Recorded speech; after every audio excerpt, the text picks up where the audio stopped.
What is the opposite of courage? Fear. Fear. Is courage the opposite of fear?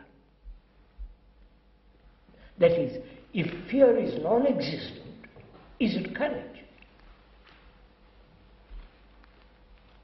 Or it is something totally different? Something perfectly different. Therefore, it's not the opposite. Goodness is never the opposite of bad. So, what are we talking about when we say I will move, change from my conditioning, which is bad, to freedom from condition, which is good?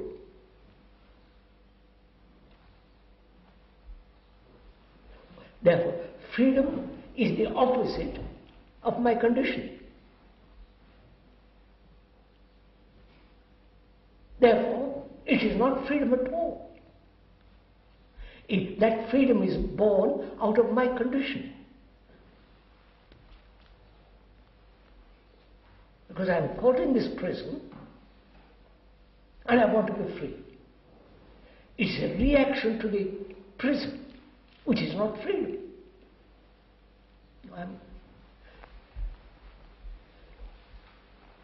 I don't quite follow.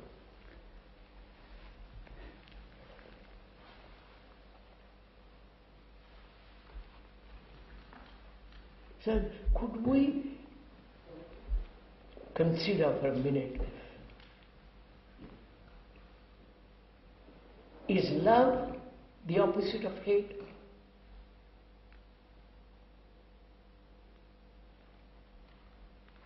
If The it only is, thing is you can say is, where there is love, there is no hatred.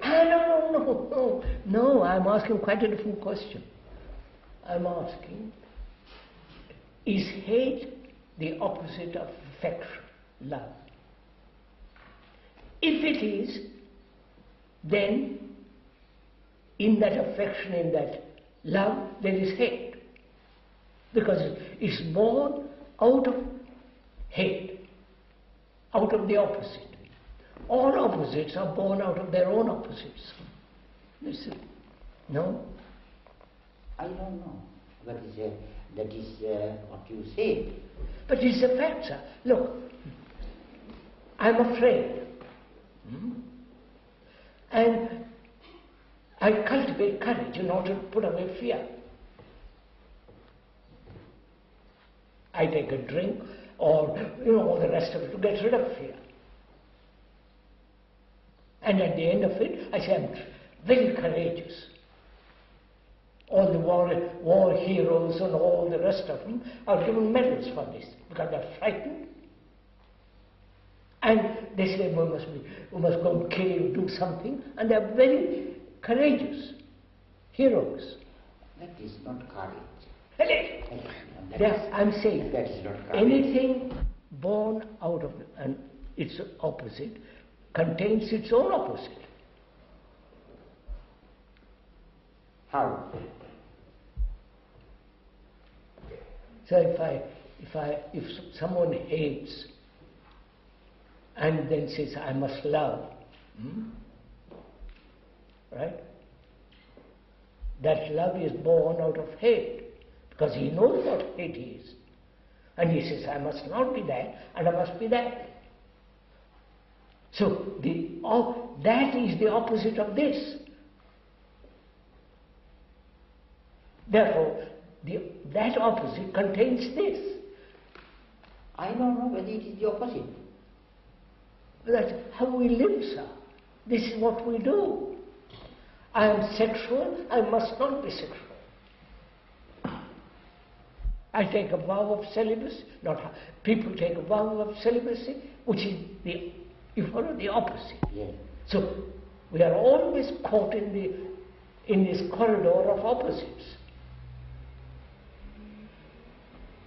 And I question the whole corridor.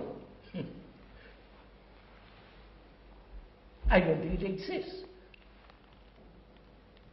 We have invented it. but actually it doesn't exist.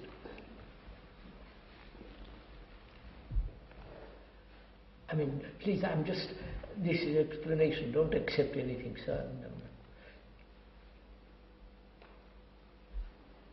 Personally, from the way in which where I stand at this moment, see it, and I claim no possibilities for either the truth of it or something.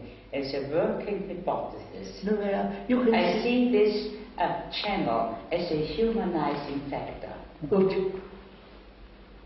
This channel of opposites. We are all in it. No, that's not humanizing factor. It's like saying, I've been a tribal entity,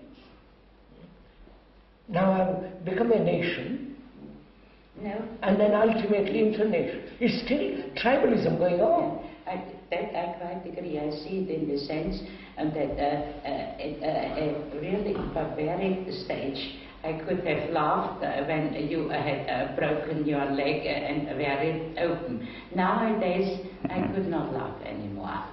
Yes, well, she's saying that we do actually, I think both of you are saying we do in some sense make progress. I think in the sense that we are not as barbaric as we were before. Right? That's what is the humanizing factor. That's what I think they're both saying.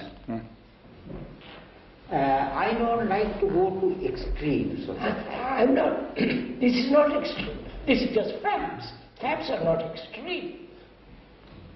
Are you saying that this is not a genuine progress? You see that, say, in the past people were far more barbaric generally than they are today, right?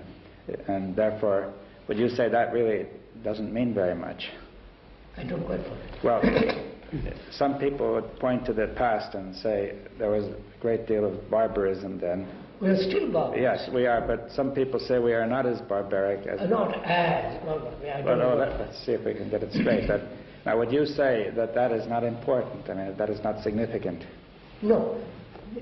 When I say I'm better than I was, yes, it has no meaning. You say that has no meaning to say that, right? Yeah, absolutely. It has no meaning. I think we should clarify that.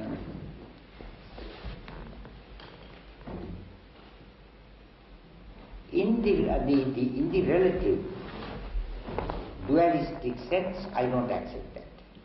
And I can't see that. But in the absolute, ultimate sense, there is nothing like that. No, not ultimately. I won't even accept that word ultimately. I see how the opposite is born in everyday life, not ultimately.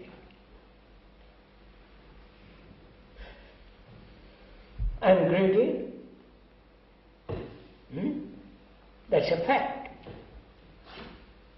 I try to become non-greedy, which is non-fact. But if I remain with fact, I'm greedy, then I can do something about it. Actually, now. Therefore, there is no opposite. So, violence and non-violence. Non-violence is the opposite of violence. Right? And as an ideal. Right? So, that non-violence is non-fact. Violence is the only fact. Right? So I can then deal with facts, not with non-facts. So what is your point? My point is, there is no duality, even in daily life. It's the invention of all these philosophers, intellectuals, say there is the opposite. Work for that. The utopians, the idealists. The fact is I'm violent, that's all.